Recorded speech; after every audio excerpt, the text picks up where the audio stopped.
বুবু তো ফিরছে না। আমার ভয় করছে, কিছু করো না প্রার্থ ভাই, প্লিজ বুবুকে বাঁচাও। উপস্থিত সবাই পুষ্পকে নিয়ে বিচলিত হলেও তেমন কোনো রেশ দেখা গেল না পার্থের মাঝে। চুপচাপ দাঁড়িয়ে পুষ্পর রক্তমাখা মুখে তাকিয়ে আছে নির্বিশেষ। প্রিয়াকে অমন কাঁদতে দেখে ধমকে উঠল পার্থ।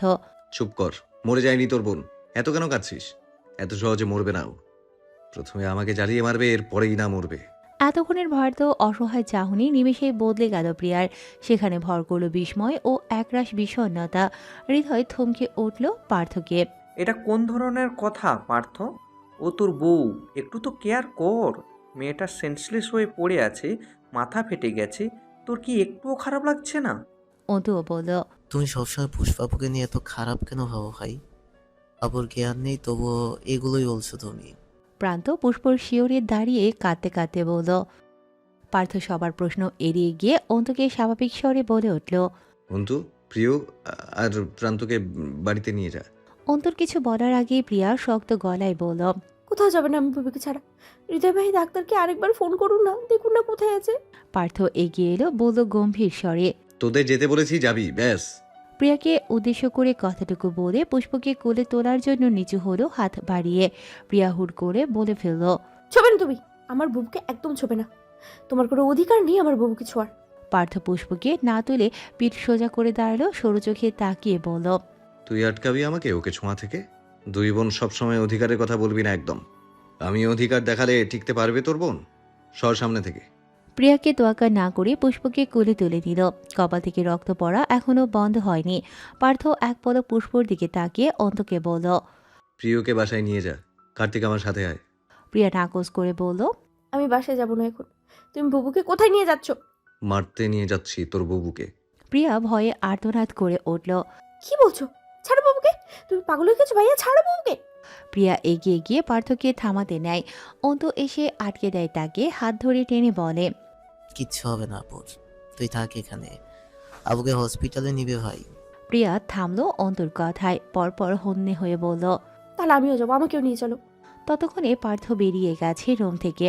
পুষ্পকে কোলে করে নিয়ে নিজের গাড়ির পেছনের সিটে শুইয়ে দিল। প্রিয়া হুট করে দৌড়ে এসে গাড়ির ভেতরে বসে বোনের মাথা নিজের কোলে তুলে নিল। তাড়াতাড়ি চলো ভাই, বুবুর কিছু হয়ে যাবে, প্লিজ তাড়াতাড়ি চলো। এখনো জ্ঞান ফিরছে না কেন? পার্থ আর কিছু বলল না, তপ্ত শ্বাস ছেড়ে ড্রাইভিং সিটে বসে পড়ল। পাশে বসেছে কার্তিকও। অর্ণব, হৃদয়রা এখানেই থেকে গেল। এখানের ব্যাপারটা শর্ট আউট হওয়ার আগ পর্যন্ত তাদের এখানেই থাকতে হচ্ছে। ঝগড়া লাগার মূল কারণ এখনও জানা যায়নি। তবে অর্ণবরা মনে করছে তাদের বিপক্ষ দল রক রাইডার্সদের কাজ এটা। তাদের কনসার্টের 12টা বাজানোর জন্য লোক দিয়ে এরকম একটা কাণ্ড ঘটিয়েছে। পুলিশ এসে গেছে, কয়েকজনকে গ্রেফতার করা হয়েছে, অনেকেই আহত হয়েছে, তাদেরকে হসপিটালে নেওয়া হয়েছে। এই স্পটটা এখন অনেকটাই খালি হয়ে গেছে, মানুষজনের ভিড় কমে এসেছে। কনসার্টও আজকের মতো শেষ হয়ে গেছে। ঘড়ির কাঁটা রাত এখন প্রায় 1টার ঘরে। অর্ণবরা এখানে সমস্ত ঝামেলা মিটিয়ে রওনা হয়েছে পার্থদের বাড়ির উদ্দেশ্যে। হসপিটালে যেতে চেয়েছিল, কিন্তু পরে খবর এলো পুষ্পকে বাড়িতে নেওয়া হয়েছে। তাকে দেখতেই যাওয়া হচ্ছে সেথায়। পার্থরূপে বসে আছে সকলে। পূর্ণিমা বেগম থেকে শুরু করে অহনা বেগম, আশরাফ চৌধুরী, এমনকি পুষ্পর মা বাবাও উপস্থিত। তারা পুষ্পর এমন কথা শুনে ছুটে এসেছে এই মাঝরাতে। পুষ্পের মা পূর্ণতা বেগম ক্ষণে ক্ষণে কাছে। মেয়ের মাথায় পায়ে ব্যান্ডেজ দেখে বুকটা পুড়ে যাচ্ছে। কত চঞ্চল মেয়েটা, তার কেমন নিস্তেজ হয়ে আছে। পুষ্পের বাবা প্রত্যয় আহসান মেয়ের মাথায় কাছে বসে আছে। পুষ্প এখন গভীর ঘুমে আচ্ছন্ন। হসপিটালে জ্ঞান ফিরতেই বাড়িতে আসার জন্য পাগলামো করছিল। পার্থ অবশ্য আজ রাতেই বাড়িতে আনতো না তাকে, কিন্তু বোকামি করে বসেছে প্রিয়া। বাড়িতে ফোন করে সকলকে জানিয়ে দিয়েছে। তখন পূর্ণিমা বেগম কেঁদে কেটে ছেলেকে বলেছে হয়তো তাকে হসপিটালে নিয়ে যাও, নয়তো পুষ্পকে বাড়িতে আনো, সে দেখবে তার মেয়েকে। পার্থ বাধ্য হয়েই বাড়িতে নিয়ে আসলো। তবে বাড়িতে আসার আগে ডাক্তার কড়া ডোজের ঔষধ দিয়েছে, যার কারণে এখন বেহুশের মতো ঘুমোচ্ছে। না হয় ব্যথায় হয়তো ঘুমোতেই পারতো না মেয়েটা। কপালের কাছে লেগেছে, মাথার পেছনে বাড়ি লেগেছে, হাতেও মোটা লাঠির বাড়ির দাগ বসে গেছে। পায়ের বুড়ো আঙুলটা মানুষের যাতায় প্রায় থেতলে গেছে। ডক্টর বারবার প্রপার রেস্টে থাকতে বলেছে, কয়েকদিন বেড রেস্টে থাকলে ঠিক হয়ে যাবে। অর্ণবরা পার্থদের বাড়িতে পৌঁছলো রাত 1টার একটু পরে। পার্থ তখন ছাদে দাঁড়িয়ে সিগারেট ফুঁকছে। পুরো গোলাপি ঠোঁটটা সিগারেটের আগুনে পুড়ে কালচে হয়ে গেছে। বড় বড় চুলগুলো বাতাসের দমকায় উঠছে। সিগারেটটাও বাতাসের কারণে তাড়াতাড়ি ফুরিয়ে যাচ্ছে। ছাদের রেলিংয়ে দাঁড়িয়ে দেখলো অর্ণবরা গাড়ি থেকে নেমে ভেতরে আসে, কিন্তু পার্থর কোনো হেলদোল দেখা গেল না। সেখানে দাঁড়িয়েই আপন মনে সিগারেট টানছে।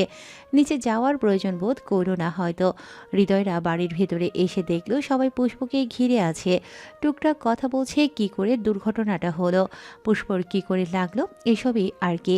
অর্ণবরা সেখানে কার্তিক সহ সবাইকে পেলেও পার্থকে দেখতে পেল না। তবুও একটু বসে সবার সাথে খানিকক্ষণ কথা বলল তারা। অর্ণব আস্তে করে উঠে বেরিয়ে গেল রুম থেকে। মিউজিক রুমে পার্থকে খুঁজে না পেয়ে সোজা চলে গেল ছাদের দিকে। ছাদে এসে দেখলেও একপাশে দাঁড়িয়ে সিগারেট খাচ্ছে সে, নিচে আরেকটা খাওয়া সিগারেট যেটায় আগুন এখনো অবশিষ্ট রয়েছে, নিভে যায়নি পুরোপুরি। পার্থর পিঠ ছিল অর্ণবের দিকে ঘোরা। অর্ণব পার্থর সোজাসুজি পেছনে দাঁড়িয়ে বলল, তুই এখানে কেন? হঠাৎ শব্দে একটু নড়ল না অবধি সে, যেভাবে ছিল সেভাবেই রইল, যেন তার আগে থেকে জানা ছিল অর্ণব এখানে আসবে। পার্থ এবার পেছনে ঘুরে গেল, হাওয়ায় ধোঁয়া ছেড়ে বলল, তো আমার কোথায় থাকার কথা? এটা কি আমাকে বলতে হবে? চাইলে বলতে পারিস। অর্ণব বিরক্তিতে মুখে চসূচক শব্দ বের করে বলল, এমন কেন করিস বল? তুই জানিস না তোর কোথায় থাকা উচিত? তোকে তো বললাম, তুই বল আমার কোথায় থাকা উচিত। তোর এখন পুষ্পর কাছে থাকা উচিত। পার্থ সিগারেটে শেষ টান দিয়ে নিচে ফেলে দিল, গাল ভর্তি ধোঁয়া বের করল। হাওয়ায় মিলিয়ে গেল সেই সাদা ধোঁয়া। রেলিংয়ের সাথে পিঠ এলিয়ে দিল, চুলগুলো ঠেলে আকাশের বাণী চেয়ে বলল, ওর কাছে সবাই আছে।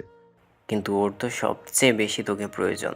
পার্থ ঘাড় সোজা করে তাকালো ওর দিকে, ভ্রু কুঁচকে বলল, কেন, আমি ডাক্তার? অর্ণবের বিরক্তি বাড়ল, চোখ মুখ কুঁচকে বলল। দৌড়বাল, এত তেরা কেন ভাই তুই? পার্থর নির্লিপ্ত জবাব, আমি তেরা, তাই আমি তেরা। ভাই মাফ কর, আমি জীবনেও কথাই পারবো না তোর সাথে। এখন নিচেই চল, কেন? আন্টি রাখছে তোকে। পার্থ আর কথা বাড়ালো না, অর্ণবকে রেখেই নিচের দিকে গেল। অর্ণব কিছুক্ষণ নিশ্চুপ দাঁড়িয়ে রইল, হয়তো সৃষ্টিকর্তার কাছে অভিযোগ জানালো শত শত। নিজের মনে নানান কথা ভেবে ভেতর থেকে দীর্ঘশ্বাস বেরিয়ে এলো। ভারী শ্বাস ছেড়ে নিজেকে স্বাভাবিক করে নিজেও চলে গেল নিজের দিকে। পার্থ রুমে এসে মাকে শুধালো। ডেকেছিলে মা? পূর্ণিমা বেগম বললেন, না ডাকিনি, কিন্তু তুই কোথায় গিয়েছিলি? একটু বস না ওর কাছে, তোর ছোট মা তোকে খুঁজছিল। পার্থ পূর্ণতা বেগমের কাছে গিয়ে দাঁড়ালো। ভদ্রমহিলা কাছেন, পার্থ সান্ত্বনা পানি দিয়ে বলল, কাঁদছো কেন ছোট মা? কিছু হয়নি ওর, ঠিক হয়ে যাবে দুদিনেই। পূর্ণতা কান্নামাখা স্বরে বললেন, ভালো লাগছে না রে ভালো লাগছে না রে পার্থ। আমার এত চঞ্চল মেয়েটাকে এভাবে দেখতে ভালো লাগছে না। তোদের বিয়ের পর থেকে আমার সাথে ভালো করে কথাও বলে না মেয়েটা। জানি না কেন এত অভিমান আমার উপর। পূর্ণতার কথায় পার্থ তাকালো পুষ্পর দিকে, কিছুক্ষণ ভ্রুকুচকে তাকিয়ে থেকে বলল। কেন কথা বলে না? পূর্ণিমা বেগম ছেলেকে বলে উঠল, ওসব কথা থাক না এখন। পূর্ণ, তুই প্রত্যয়কে নিয়ে একটু বিশ্রাম কর। সারাদিন কাজের জন্য দৌড়াদৌড়ি করিস, এখন নিশ্চয়ই ক্লান্ত। একটু ফ্রেশ হয়ে নে, আমি দেখছি ওকে। অহনা, তুইও যা, কাল তো অফিসেও যাবি। একটু বিশ্রাম কর তোরা সবাই। পার্থ মাকে উদ্দেশ্য করে বলল। তুমিও যাও, এখানে তোমাকে থাকতে হবে না, প্রিয় দেখে নিবে ওকে। কথার মাঝে ফোরন কাটল অর্ণব আর হৃদয়। প্রিয়া কেন থাকবে? তুই থাকলেই তো হবে। তাই তো, প্রিয়াও ক্লান্ত। মেয়েটাকে দেখেছিস কেমন ঝিমিয়ে আছে? তুই থাক পুষ্পর কাছে, এমনিতেও ডাক্তার ওষুধ দিয়েছে, উঠবে না আর রাতে। তুই থাক এখানে, সবাই একটু বিশ্রাম করুক। পার্থ প্রিয়াকে জিজ্ঞেস করল। প্রিয়, তুই থাকতে পারবি এখানে? হৃদয় প্রিয়াকে চোখ দিয়ে বারবার ইশারা করছে, যেন সে বলে যে পারবে না থাকতে। প্রিয়া বুঝে ফেলল তার ইশারা, মাথা ঝাঁকিয়ে বলল। আমি মনে হয় পারবো না ভাই, অনেক ক্লান্ত লাগছে। পূর্ণতা বেগম বললেন, তোরা সবাই ঘুমা গিয়ে, আমি থাকছি ওর পাশে। তোরা তো সবাই ক্লান্ত। প্রয়োজন নেই, আমিই থাকছি, তোমরা যাও। পার্থর কথায় আরও কিছু বলবে তার আগে হৃদয় তাড়া দিয়ে সবাইকে বুঝিয়ে শুনিয়ে বের করে দিল ঘর থেকে। সবাই একে একে বেরিয়ে গেছে, বাকি বন্ধুরাও বেরিয়ে গেল। রকি যাওয়ার আগে বলে গেল, তুই আবার ঘুমিয়ে যাস না, একটু খেয়াল রাখিস নিজের বউয়ের। পার্থ কিছু বলল না, দরজা আটকে দিয়ে পুষ্পর সামনে এসে দাঁড়ালো। কিছুক্ষণ তাকিয়ে রইল ঘুমন্ত মুখটার দিকে। ফর্সা নাক মুখ এখনো লাল হয়ে আছে, ফোলা ফোলা গালগুলো বেশি ফোলা দেখাচ্ছে না এখন, যেন দুদিনেই শুকিয়ে গেছে অনেকটা। পার্থ আজকাল শুধু পুষ্পকে দেখেই যায়, ভেতর থেকে কথা আসতে চায় না। মন তো চায় সবসময় অপমানের উপরে রাখতে, কিন্তু সহজে ভেতর থেকে সেসব কথা বের হতে চায় না। কিছুক্ষণ তাকিয়ে থেকে সে ঝুঁকে পড়ল পুষ্পের উপর, বন্ধ চোখের দিকে চেয়ে বলল, কবে মুক্তি দিবি আমায়? কেন এসেছিস আমার জীবনে? আমি তো তোকে চাই না আমার লাইফে। তাহলে সব জেনেও কেন এলি? মারতে নাকি মরতে? জীবনে এসে যখন পড়েছিস তাহলে কষ্ট তো তোকে পেতেই হবে। একটা সময় এই পার্থ চৌধুরীর দেয়া কষ্টগুলো সহ্য করতে পারবি না, তখন ছেড়ে যেতেই হবে। ততদিন না হয় কষ্ট পেতে থাক। কথাগুলো বলেই সোজা হয়ে দাঁড়ালো। বালিশ নিয়ে সোফায় গিয়ে শুতে হবে এখন। আচানক কেমন গোঙানির মতো শব্দ হলো। পার্থ পেছন ঘুরে দেখে পুষ্পর ঠোঁট নড়ছে, কিছু বলছে হয়তো। পার্থ বালিশটাকে রেখে পুষ্পর কাছে গেল, তবুও ভালোভাবে বুঝতে পারল না সে কি বলছে। আস্তে ধীরে নিচু হয়ে পুষ্পের মুখের কাছে কান নিল। অস্পষ্ট আওয়াজ এলো কানে। পুষ্প গোঙানোর মতো করে বলছে, পার্থ ভাই, পার্থ। নিজের নাম শুনে মাথা সোজা করল পার্থ। বুকের কোথাও লাগলেও হয়তো মাথায় সোজা করায় মুখোমুখি হলো দুজনের মুখের সাথে মোটে 2 ইঞ্চির মতো দূরত্ব। পুষ্পর গরম শ্বাস এসে লাগছে মুখে। এত সামনে রেখে পুষ্পর মুখটা একটু অন্যরকমই লাগলো। পার্থ চেয়ে রইল সেই মুখে। পুষ্প আবার অস্পষ্টে বলে উঠল, পানি। পার্থ স্পষ্ট শুনল পানির কথা। হুট করে উঠে পড়ল পুষ্পের ওপর থেকে, শুকনো ঢোক গিলে পানি খুঁজতে লাগলো। টেবিলের ওপর পানি দেখে সেটা নিয়ে গ্লাসে ঢেলে পুষ্পের সামনে আসলো, কিন্তু পুষ্পের চোখ খোলা নেই, বেহুশের মতো ঠোঁট নাড়াচ্ছে শুধু। পার্থ কি করবে বুঝতে পারছে না। ডাকবে কি পানি খেতে? পুষ্পই তো চাইলো, হয়তো পিপাসা পেয়েছে। নিজের মনে দোনামোনা করে সিদ্ধান্ত নিল ডাকবে। মাথা নিচু করে আস্তে করে ডাকলো, পুষ্প, পুষ্প উঠ, পুষ্প। পুষ্পর সাড়া নেই। পার্থ এবার তার গালে হাত রেখে আলতো চাপড় দিল গালে। গাল হয়ে হাত দিতেই টের পেল পুষ্পের মুখ গরম হয়ে আছে, স্বাভাবিকের তুলনায় একটু বেশিই গরম। গাল থেকে সরিয়ে আনা হাতটা আবারও গালে রাখলো। ভালোভাবে ধরতেই বুঝতে পারলো জ্বর এসেছে, তাপমাত্রা অনেকটাই বেশি শরীরের। পুষ্প এখনও পানি পানিই করছে। পার্থ আবারও মুখে হাত দিয়ে ডাকলো। মুখে আসা কথাটাকে আটকে নিল। এই নামে সে এখন ডাকে না, তবুও হুটহাট মুখ থেকে বেরিয়ে আসতে চায়। মুখে আসা কথাটুকু গিলে ফের ডাকলো, পুষ্প উঠ, পানি দেব? পুষ্প হালকা করে চোখটা খুলল। চোখের সামনে কিছুই পরিষ্কার নয়। আস্তে আস্তে একটু করে খুলতেই আবছা অবয়ব দেখতে পেল শুধু। ওইটুকু দেখেই মনে হলো এটা পার্থ। ব্যথা জর্জরিত মুখ নিয়ে একটু হাসলো, উচ্চারণ করলো, পানি। পার্থ পুষ্পর ঘাড়ের নিচে হাত দিয়ে শোয়া থেকে উঠালো। মুখের সামনে পানির গ্লাস নিয়ে বলল, পানি খা। পুষ্প হয়তো খুব কষ্টে এক ঢোক পানি গিলল, এরপর আবার শুইয়ে দিল। পার্থ ওর গায়ে কাঁথা টেনে চলে আসতে চাইল। পুষ্প তার রুগ্ন হাতটা দিয়ে ধরল পার্থর হাত। পুষ্পর হাতটা এত গরম, তার হাতের গরম ভাব পার্থর হাতেও লাগছে। পুষ্প হাত ধরায় পার্থ পেছনে ঘুরে শক্ত কণ্ঠে বলল, কি চাই? পুষ্প আধো আধো চোখে তাকিয়ে আধো স্পষ্টে বলল, পার্থ, আপনি কেন ছেড়ে যান আমায়? কেন আমার জন্য একটুও মায়া হয় না আপনার? কেন এত অবহেলা? না চেয়েও পেয়ে গেছেন বলে, তাই বলে এতটা অবহেলা? আমাকে কি মানুষ মনে হয় না? আমার ভালোবাসা কি ভালোবাসা মনে হয় না? বলুন না। এতটুকু কথা বলতে অনেকটা সময় লেগে গেল তার। ঠোঁট দুটো তীর তীর করে কাঁপছে, বারবার আটকে আটকে বলছিল কথাগুলো। চোখের দুপাশ দিয়ে নোনা জল গড়িয়ে পড়ল কান অবধি। আরও চেয়ে থাকা দুষ্কর হয়ে পড়ল। আদো খোলা চোখ দুটো বুঝে গেল আপনা আপনি। গায়ে কম হলেও 103 বা 104 ডিগ্রি জ্বর, পুরো শরীর তাপে পুড়ে যাচ্ছে। পুষ্পের হাতের মুঠোয় ধরে রাখা পার্থর হাতটাও তাপে ঝলসে যাওয়ার উপক্রম। পার্থ নিজের অন্য হাতটা দিয়ে পুষ্পের নরম গরম হাতটা ধরে ছাড়িয়ে নিল। খাটের উপর আলগোছে রেখে দিল হাতটা। পুষ্প প্রশ্ন তো করেছে অনেকগুলোই, কিন্তু উত্তরের আশায় রইল না। প্রশ্নগুলো করেই তলিয়ে গেল ঘুমে। শরীরের ব্যথা জ্বর নিয়ে আর জেগে থাকতে পারল না, সায় দিল না শরীর। ক্লান্তিতে তলিয়ে গেল ঘুমের রাজ্যে। পার্থ আনমনে পুষ্পের নিষ্পাপ মুখটার দিকে চেয়ে রইল কিয়ৎক্ষণ। নজর এড়ালো না চোখের কোণ দিয়ে বেয়ে পড়া নোনা জলটুকুও। জলধারা দুপাশ দিয়েই গড়িয়ে কান অবধি এসে ঠেকেছে। পার্থ একবার হাত বাড়ালো পানিটুকু মুছে দেওয়ার জন্য, পরক্ষণে আবার হাতটা গুটিয়ে নিল। মন চাচ্ছে ওখানটা একটু ছুঁয়ে দিতে, ওই পানির রাশিটুকু হাত দিয়ে মুছে দিতে, কিন্তু মস্তিষ্ক সায় দিল না। সেটাই শুধু বাজতে থাকলো ঘৃণার বাজনা, সহ্য করতে না পারার সুর। এখন তো সহ্য হয় না এই মেয়েকে, তাহলে কেন তার চোখের পানি মুছিয়ে দেবে? কেন তার অসুস্থতায় তার খেয়াল রাখবে? কোনো প্রয়োজন নেই এসব আজাইরা কাজ করার। যে ভালোবাসে তাকে কষ্ট পেতেই হয়।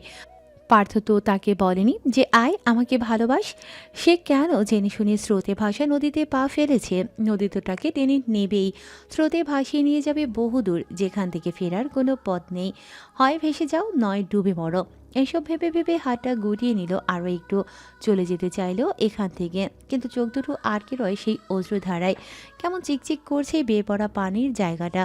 আস্তে ধীরে নিচে থেকেই হাত চলে গেল সেখানে, খুব সযত্নে বুড়ো আঙুলটা ছুঁয়ে দিল চোখের কোণায়। আলতো ছোঁয়ায় মুছে নিল অশ্রু জল। অন্য পাশের চোখটা বুড়ো আঙুল দিয়ে মুছিয়ে দিল। মুখে হাত দিলে বুঝতে পারল ঠিক কতটা গরম তার বুড়ো শরীর, অথচ ক্ষণে ক্ষণে কাঁপছে শরীর। চিকন গোলাপি ঠোঁটজোড়াও সমান তালে কাঁপছে।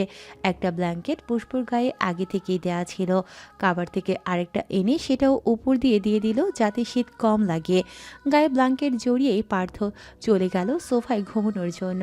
এর থেকে বেশি এখন শেয়ার করতে পারবে না, মনে মনে বলল।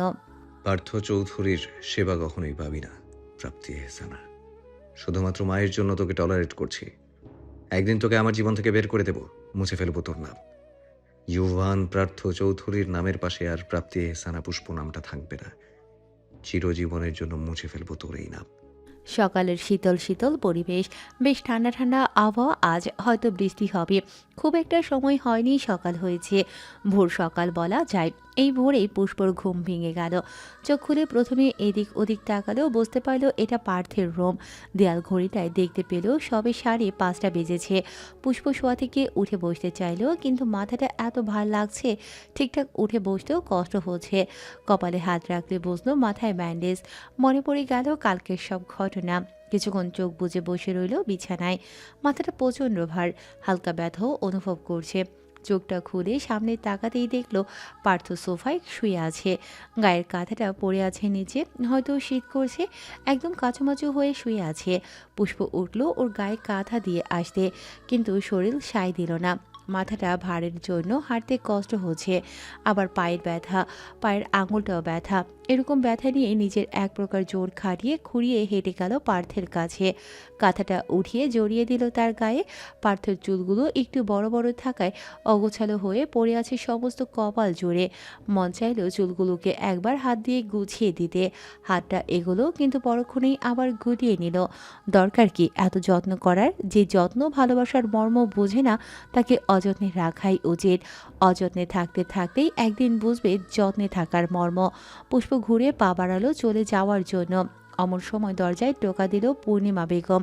পার্থকে ডেকে ডেকে বলছে, পার্থ, পার্থ, বাবা উঠেছিস? দরজাটা খোল, পুষ্প উঠেছে, কিছু লাগবে ওর? বড় আম্মুর গলা শুনিয়ে পুষ্পের চোখ বড় বড় হয়ে গেল। পার্থ তো সোফায় ঘুমিয়ে। বড় আম্মু এসে দেখলে কি ভাববে যে বিয়ের এতদিন পরেও তারা আলাদা ঘুমায়? কষ্ট পাবে তো। পুষ্প ঘুরে ডাকলো পার্থকে, কণ্ঠ যথাসম্ভব ধীর করে বলল, পার্থ, পার্থ ভাই শুনছেন? উঠুন। পুষ্পর হাতের ঝাঁকুনি আর ডাকে চোখ মেলে তাকালো পার্থ। চোখের সামনে পুষ্পের মুখ দেখে লাফিয়ে উঠে বসলো। ওকে এত কাছে দেখেই রেগে গেল, ভ্রু কুঁচকে দাঁত খিচে বলল, তুই এখানে কেন? তুই না অসুস্থ? তারপরেও আমার কাছে কেন এসেছিস? সবসময় কাছে আসার বাহানা খুঁজিস? অসুস্থ শরীর নিয়েও এখানে এসে দাঁড়িয়ে আছিস? পুষ্প সোজা হয়ে দাঁড়ালো, রাগে ক্ষোভে হাত দুটো মুঠোয় পুড়ে নিল। দাঁতে দাঁত চাপলো কথাগুলো হজম করার জন্য, কিন্তু হলো না। সাত সকালে এমন বিষাদময় কথা কারি বা হজম হয়? কিছু বলবে তার আগেই আবার ডাক পড়ল বাইরে থেকে। পার্থ যেতে চাইল দরজা খুলে দেওয়ার জন্য, কিন্তু পুষ্প আটকে দিল তার কঠোর কথার বাণে। দাঁতে দাঁত লাগিয়ে বলল, এই জন্যই ডাকছিলাম। আপনার কাছে আসার জন্য বাহানার প্রয়োজন নেই আমার। বিয়ের পর একবারও দেখেছেন আপনার কাছে যাওয়ার জন্য বাহানা খুঁজেছি বা আপনার পাশে গিয়ে ঢলাঢলি করেছি? সবসময় নেগেটিভ মাইন্ড নিয়ে কেন ঘোরেন? আল্লাহ মাথা তো দিয়েছে, বাট ঘটে ঘিলু দেয়নি মনে হয়। আপনার কি মনে হয় আমি এতটাই নির্লজ্জ? আপনি হয়েছে তোর? বকবক থেমেছে? তাহলে আমি গিয়ে দরজাটা খুলে আসতাম।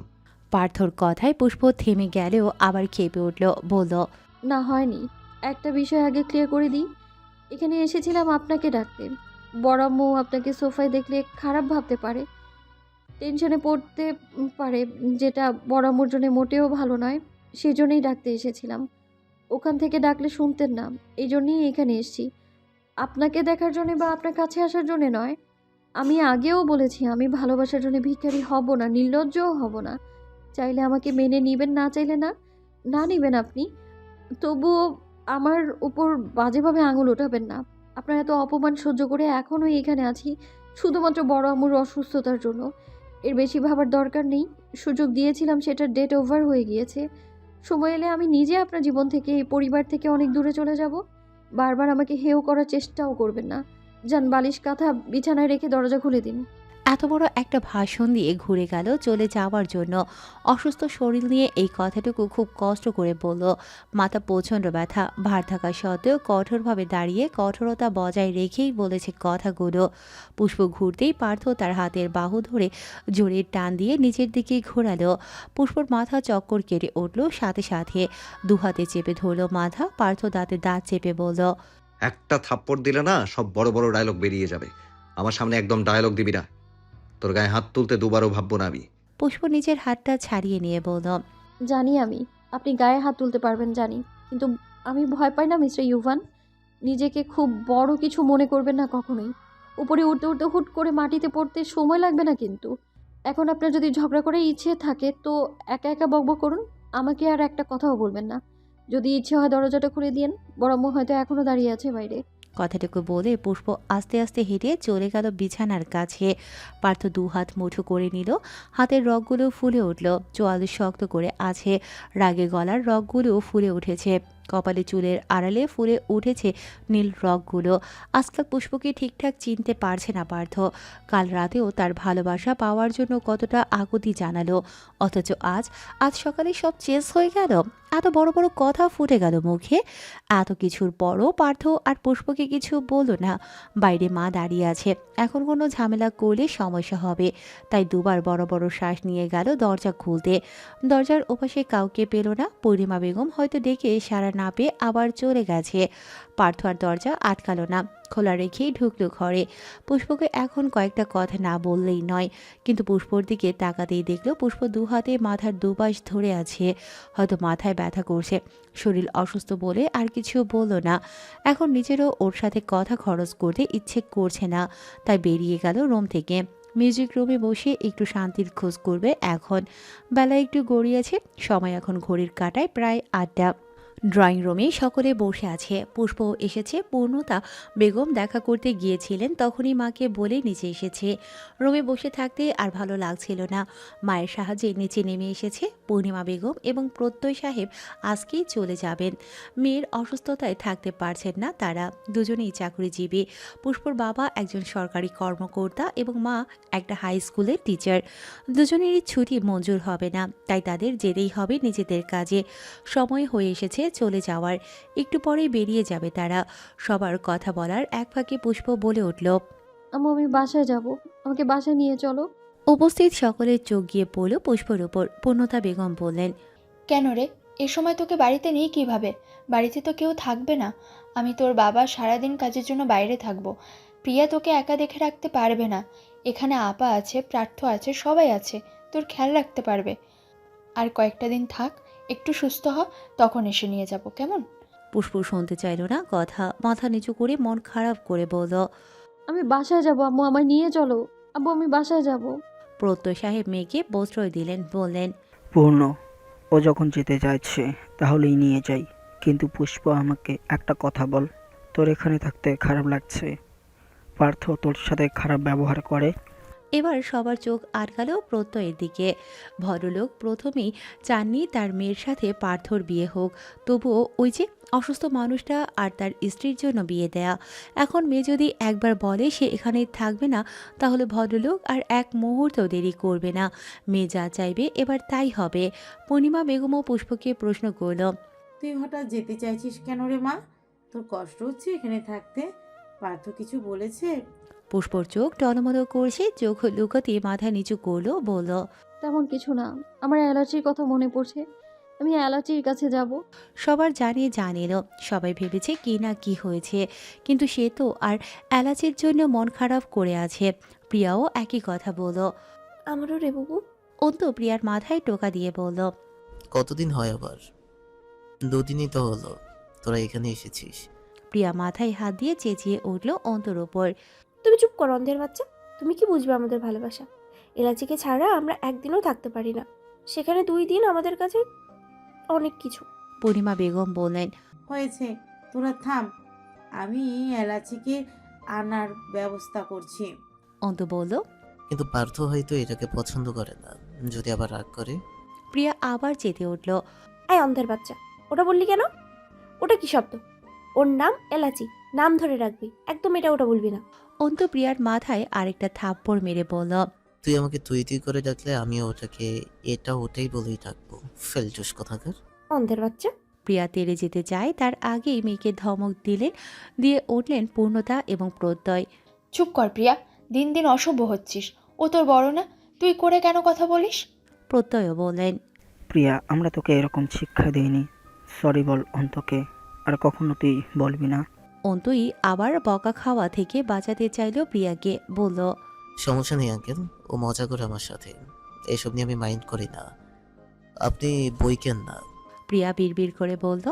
ঢং, নিজে বকা খাইয়ে নিজেই আসে তেল দিতে। সবার কথা থেমে গেল। পুষ্প আবারও বলল, আমার অ্যালাচিকে চাই, হয়তো আমাকে অ্যালাচির কাছে নিয়ে চলো, নয়তো ওকে এনে দাও আমার কাছে। পূর্ণিমা বেগম বলল। আচ্ছা ঠিক আছে, এলাচিকে এখানে নিয়ে আসবো, ঠিক আছে? খুশি? পুষ্প চুপ থাকলেও প্রিয়া খুশিতে লাফিয়ে উঠল। এমন সময় উপর থেকে নেমে আসছিল পার্থ।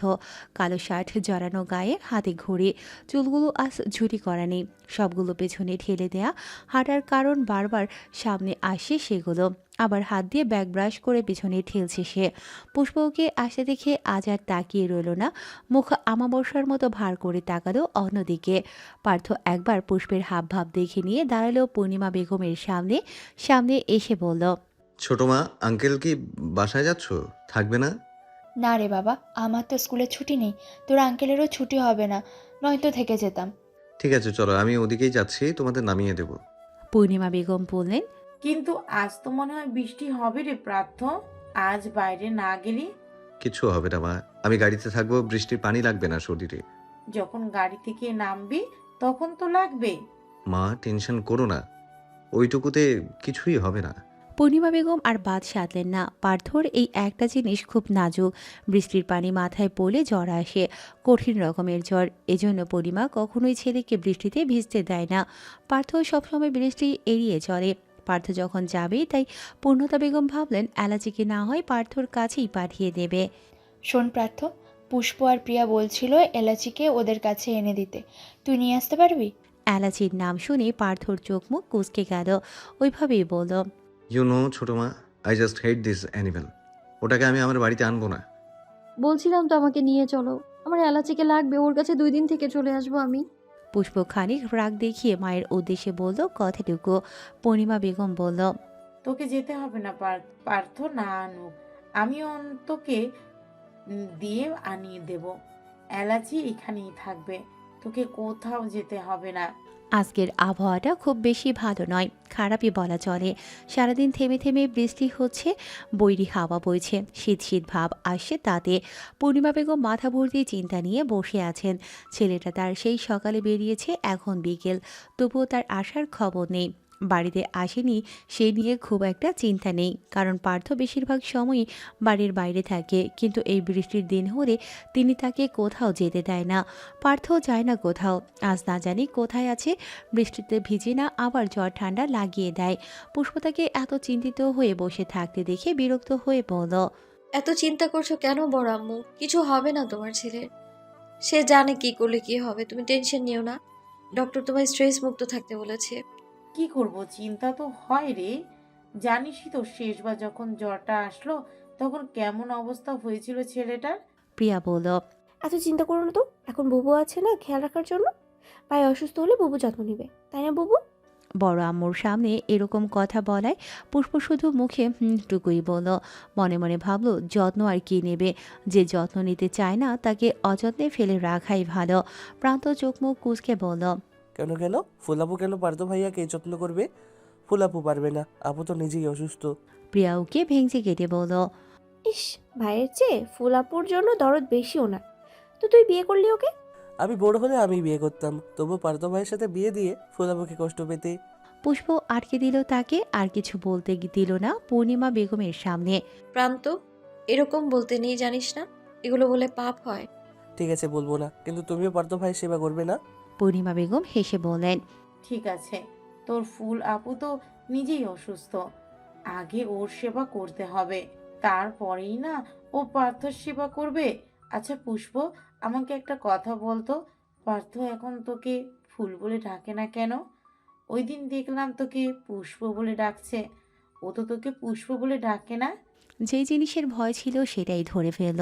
পুষ্প জানতো এরকম প্রশ্নের মুখোমুখি হতে হবেই, তাই উত্তরও আগে থেকেই ভেবে রেখেছিল, সেটাই উগলে দিল। ফুল নামে তো প্রান্ত আর পার্থ এই দুজনেই ডাকতো, তো প্রান্ত চাইছিল যে এই নামে শুধু ওই ডাকবে আমায়। আমি পার্থ ভাইকে গিয়ে বললাম যে ফুল না ডেকে পুষ্পই ডাকেন। প্রথমে উনি মানতে চায়নি, পরে প্রান্তর কান্নাকাটিতে মানতে হয়েছে, এজন্য পুষ্পই ডাকে। প্রান্ত চোখ ছোট ছোট করে তাকালো পুষ্পর দিকে। পুষ্প চোখ দিয়ে ইশারা করে বোঝালো যেন কিছু না বলে। পুষ্প আগেই প্রান্তকে বলে রেখেছিল এই ব্যাপারে। পূর্ণিমা বেগম সব শুনে বলেন, এটা কেমন কথা প্রান্ত? তোর ছোট তোর ভাই ছোটবেলা থেকে ওকে ফুল বলে ডাকে, অভ্যাসটা বদলে দিবি? এমনি ভালোই করেছিস, ওর মুখে পুষ্প ডাকটা সুন্দর লাগে, কিন্তু ফুলটা একটু বেশি সুন্দর শোনাতো।